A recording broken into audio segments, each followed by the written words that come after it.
Ah, you must be my new petitioner. Here to make a bargain? Wonderful, wonderful. Come in. Get yourself comfortable. Can I offer you some tea? A cookie? No, I promise this isn't a trick. Tricks are for lowly little scoundrels. We Fae lords and ladies don't resort to such things to bind mortals to us. It's unseemly and unnecessary. We have many mortals wanting to bargain with us. I know, aren't you so lucky? I will admit you interested me. So few of your kind interest me these days. Humans are so often short-sighted. So busy looking at their little glowing screens and arguing with each other, they fail to see the beauty of the world around them. But I liked what my pixies told me about you. You know how to keep a good library, don't you? It's important for my potential associates to be well-read.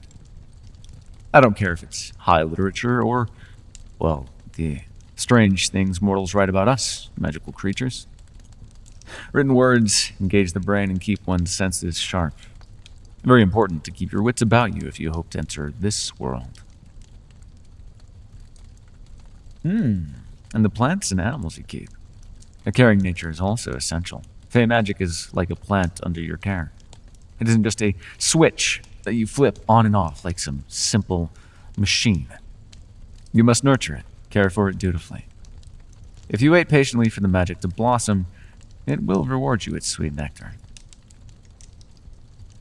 So, this is your first Warlock Pact. I should hope so. One can only sell their soul once. I'm only kidding, dear. I don't want your soul. You aren't bargaining with a demon here. And may I say, what an excellent choice you made with that. The denizens of hell are horrible patrons. Truly. They don't want you at your best, not like I do. They want you at your most desperate, your most vulnerable. They want you to fail. To overextend yourself so they can add your soul to their legions. But we're not here to talk about them, or what they want. We're here to talk about what we want, aren't we? And like I said, I won't be taking your soul. So what do I want? We'll get to that soon. Much better to tend to your needs first. To make sure I can provide you with what you are looking for. I guarantee you, though, I ask for less than you'd think. Trifle things, really. I want us to be friends, first and foremost. And friends help each other. I help you, you help me, and soon we'll forget we're even contractually bound. It's a system that's been working since the dawn of man. If it didn't work, why would we still be doing it? Now, why is it exactly you want to access Fae magic? Let me guess. Your human sorcery was enough for a while. It helped you establish yourself in the magic world, but then it failed you. It's nothing to be ashamed of. Sorcery fails all mortals eventually. All it takes is one bad mana harvest for your spells and enchantments to wither and die on your fingertips. And then what are you? Back to nothing. A silly human dressed in silly clothes, with nothing up your sleeves. I know. You poor humans weren't built for magic in the long term. Like a phantom limb, you replaced it with technology. Technology doesn't make you feel special, though, does it? Nah. It doesn't give you the rush that channeling magic does. It doesn't defend you from the creatures in the dark. It doesn't make you feel 1 in a billion. Technology makes you one of them. And you don't want to be one of them. You want to be one of us. Otherworldly. Special. Radiant. Shh, there's no shame in it. That's why we're here. To make you special again. We'll make you more special than you ever were. And you'll never fear losing it because you'll be one of my friends. Everything will be right in the world. Let's talk about practicalities. What I can offer you. I think a good place to start is something small. That will make a big difference. Like your outer appearance. No. There's nothing wrong with how you look. Things can't always be enhanced, though. Other Fae, they'd try to sell you a whole new you. Thinner than a supermodel, more graceful than a ballet dancer, eyes and colors that humans have never seen before. I know, so tacky. The other gentry parade around their warlocks that are so resculpted they look like aliens. Ugh, so uncanny. I believe in a light touch.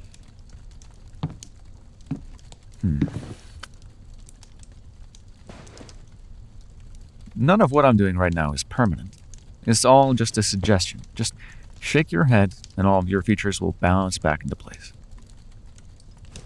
There's a nice sweet spot where people will still recognize you, but it's like they're truly seeing you for the first time. We want to bring out the true inner you, your most perfect self. Maybe a little of this. Turn just a bit.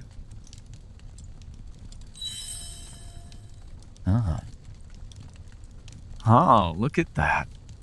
No, go ahead, look at yourself over there. I know. I think it's my best work yet. And that's just a free sample. It'll stay that way until you wash your face or shake it off.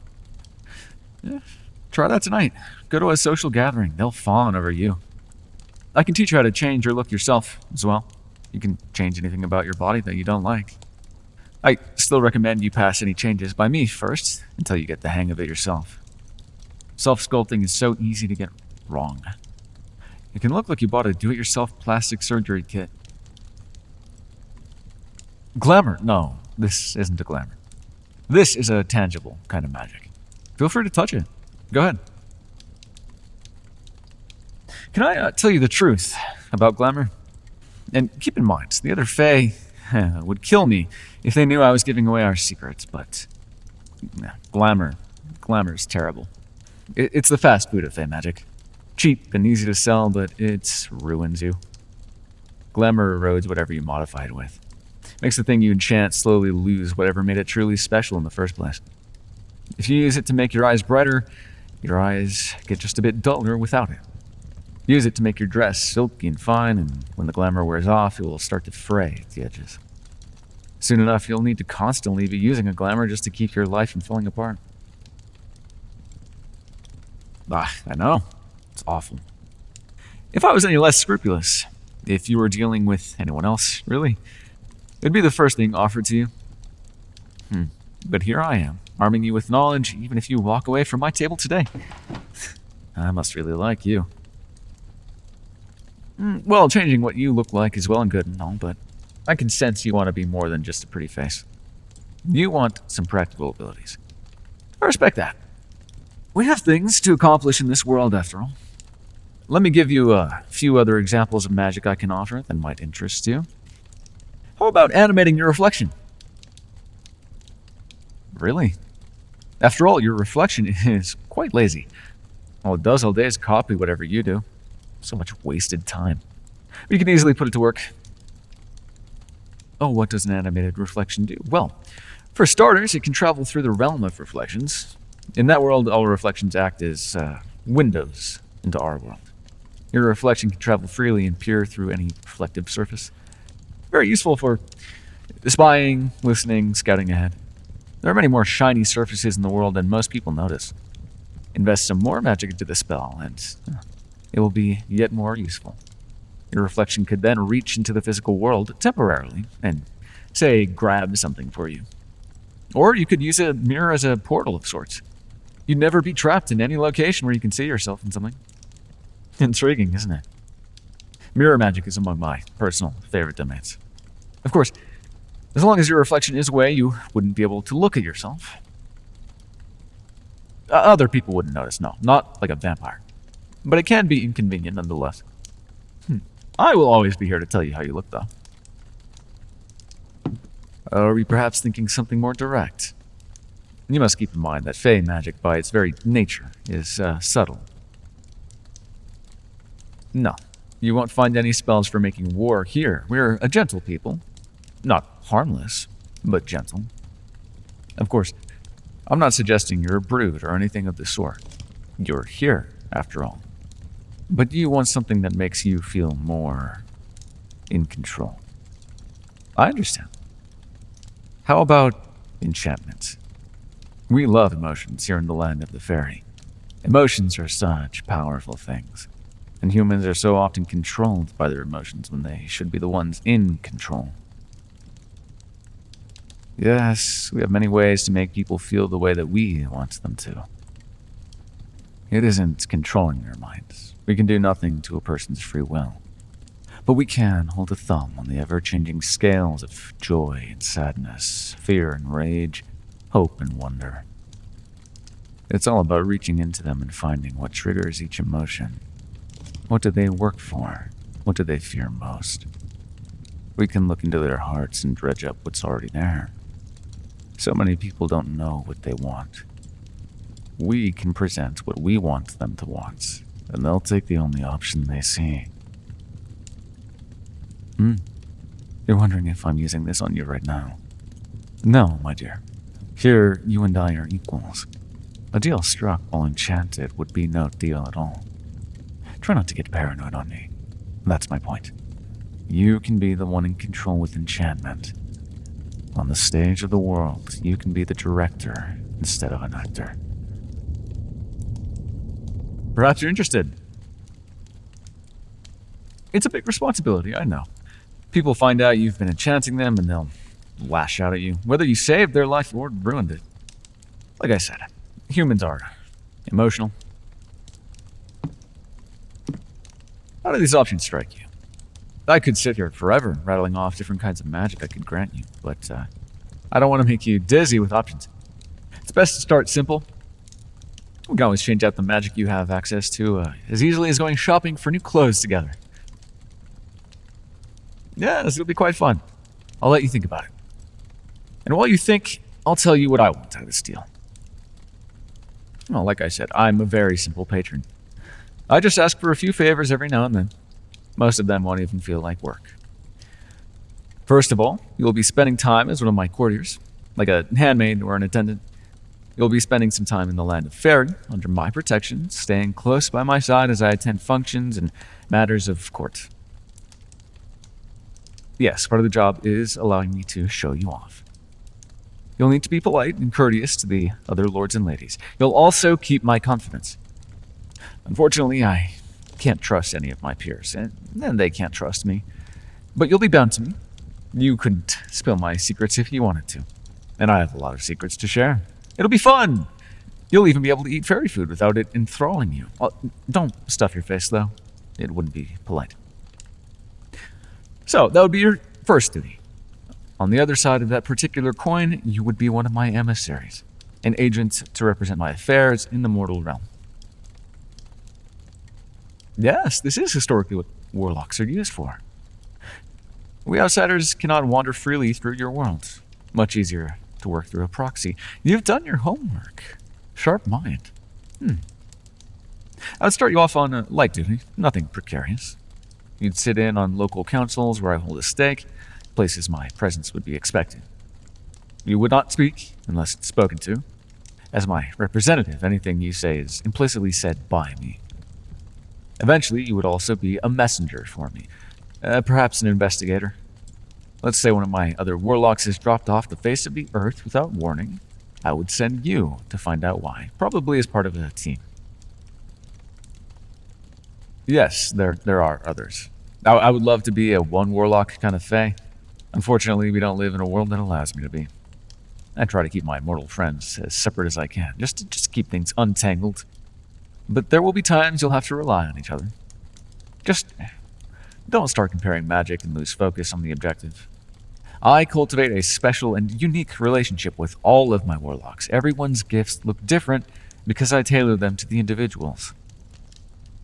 Anyways, your tasks in the mortal realm. There will be less hand-holding from me there, which you may or may not appreciate. All I can promise is that I won't ask you to do anything too awful by your people's laws or mine. I'll give you as much warning as I can when I need an assignment done, and I will always try to stay flexible and understanding. I ask that you do the same. Finally, there's one last cost to our deal. It isn't so much something you'll need to do, but something that will be done to you. There's nothing that can be done to prevent it. It's simply an effect of a mortal accepting magic from a magical being. You will give up part of your humanity and become more like me. I said I wasn't going to take your soul, and I meant it. You'll have your free will. You'll still even be mostly human. If you weren't, there wouldn't be much point to making this deal. But taking magic from a Fae means you will gain some Fae attributes. Which ones exactly? It's hard to predict. You may gain an allergy to cold iron. You may feel the pull to start a strange collection. You may grow some cute little horns out of your forehead, or your ears might go pointed. Adorable. You're welcome to hide any physical changes, but they will be part of your true being. Yes, these changes would be permanent. In fact, really, most Fae would not tell you this, knowing it might be a nail in the coffin of our deal. They would grow increasingly permanent.